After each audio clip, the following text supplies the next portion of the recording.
मणिपुर पर इस तरह से चर्चा हो रही है जैसे मणिपुर आपके जमाने में या कांग्रेस के जमाने में बिल्कुल शांत था। जितनी शांति इस वक्त थी मणिपुर में उतनी तो पहले कभी हुई नहीं। हाँ, आज समस्या है, आज वहां पर अशांति है, वहां पर कुछ ऐसे वारदातें हुई हैं जिससे इस देश शर्मसार है, पर उस पर मिनटों से आप तुलना करेंगे कि कितने मिनट कोई बोला। कल गृह मंत्री ने बोला, आज प्रधानमंत्री ने बोला। करेक्टिव स्टेप्स हो रहे हैं कि नहीं? मुद्दा यह है या मुद्दा यह है कि किस तरह से इस पर राजनीतिक रोटियां सेकी जाएं। आज विपक्ष को भी इस सवाल का जवाब देना पड़ेगा। नाविका जी, मैं सीधा जवाब देता हूं।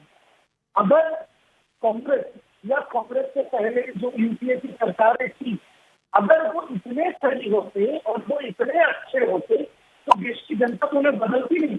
कुछ गलतियां हुई थी इसलिए उनको बदल के नरेंद्र मोदी जी को चुना गया, नरेंद्र मोदी जी को लाया गया। और नरेंद्र मोदी जी अगर वही गलतियां करेंगे तो उनको भी प्रधानमंत्री की चेयर में बैठने का कोई अधिकार नहीं है। और रहा बात मणिपुर का, मणिपुर ऐसा कोई जगह नहीं है कि जहाँ पर एक छोटी सी कुछ हिस्से में कुछ गलत काम हो गया, किसी लड़की के साथ दुर्व्यवहार हो गया या किसी को मार दिया गया। मणिपुर ऐसा एक जगह है, इस देश का हिस्सा, जहाँ पर 3 महीने में 200 लोगों की हत्या हुई है। वहां पर जातिगत विवाह हो रहा है। पूरे मणिपुर को 2 हिस्सों में बांट दिया गया है, किसी और मेटी में। लड़कियों के साथ रोज बलात्कार हो रहे हैं। वो मैं नहीं कह रहा, वहां पे बैठे हुए भाजपा के मुख्यमंत्री का बयान है। 7,000 लोग कैंप में रह रहे हैं, 6,000 से ज्यादा घर जलाए गए हैं।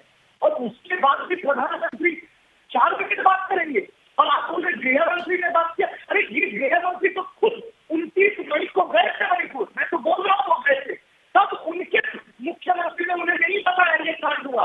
वो सब वापस आ गए और ये वीडियो जब सामने आया तब ये सब चर्चा होने लगी। उससे पहले गृह मंत्री को खुद नहीं पता था। तो ऐसे निकलनी गृह मंत्री का काम क्या है? कल उन्होंने संसद से खड़े होकर उन्होंने कलावती का नाम लिया। मुझे नहीं पता लोकेश ने क्यों नहीं बोला।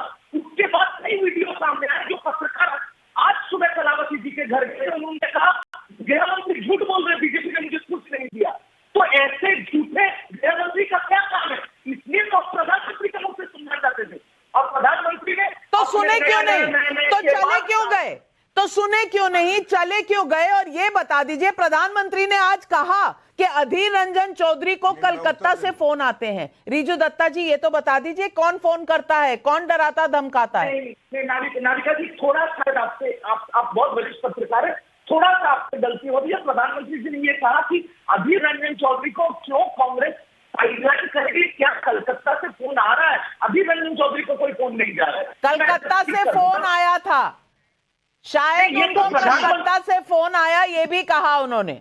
नाविका जी, देखिए नाविका जी, उस बात से प्रधानमंत्री जी अधीर रंजन चौधरी के बारे में बहुत संवेदना है। और कलकत्ता कह रहे हैं कि अधीर रंजन चौधरी को कौन फोन करेगा? हम नहीं मानते वो कोई नेता वेता। पॉलिटिकल पार्टी, अरे रखिए भैया, आप समझ ही नहीं रहे कि क्या पॉलिटिक्स पर तंज कर दिया कि वहां पर लड़ते हैं ममता जी को क्या क्या कहते हैं अधीर रंजन चौधरी, और आज आपने इंडिया में उनको बांध दिया है, गले में उनके रस्सी है, वो बोल ही नहीं पाते कुछ। अब इस बात को तो गौरव भाटिया से ज्यादा कौन समझ रहा है? देखिए नाविका जी, मैंने बड़े ध्यान से सुना और कई बार ऐसा होता है कि प्रवक्ता अपने ही तर्क में फंस जाता है। टीएमसी के प्रवक्ता ने बोला कि गलतियां करी थी यूपीए ने, जनता ने सबक सिखाया।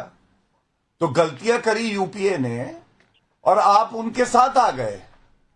केवल नरेंद्र मोदी जी से इतनी नफरत है कि जो गलतियां करता है, जिसने देश को लूटा, वंशवाद का प्रतीक है, सांप्रदायिक राजनीति करता है, उसके साथ आ गया। वाह, क्या तर्क है, पूरा देश देख रहा है। दूसरी बात, आज ये पूछा जाएगा, ये जो गिद्ध राजनीति करते हैं, नाविका जी अभी तो कुछ सप्ताह हुए हैं, 55 हमारे नागरिक मारे गए थे, पश्चिम बंगाल में हिंसा हुई थी। वहां पे कोई गिद्ध जाएगा उड़ उड़ के, ये घमंडिया का? वहां पे हमारे भाई बहनों के साथ क्या हुआ?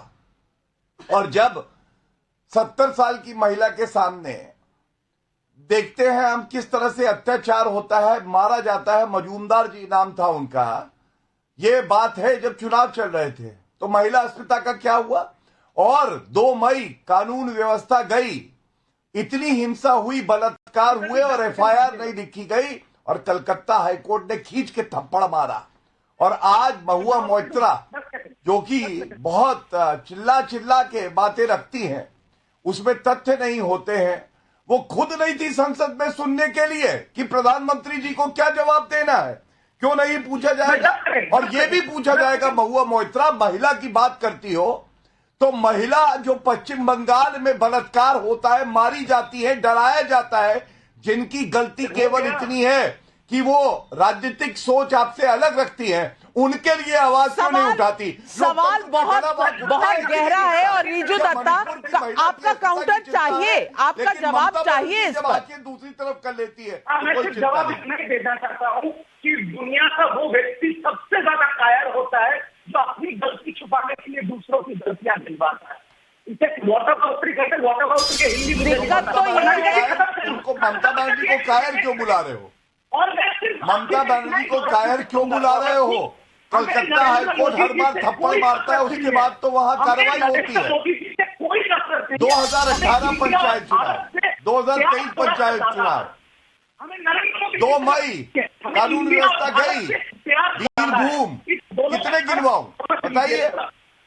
दिक्कत तो इस बात की है रीजू दत्ता जी, ये गलतियों छुपाने की बात नहीं है। मुद्दा ये है कि क्या आपको अपनी गलतियां नहीं नजर आती क्योंकि आप सिर्फ मोदी जी की गलतियां, सरकार की गलतियां निकालने में इतने व्यस्त होते हैं?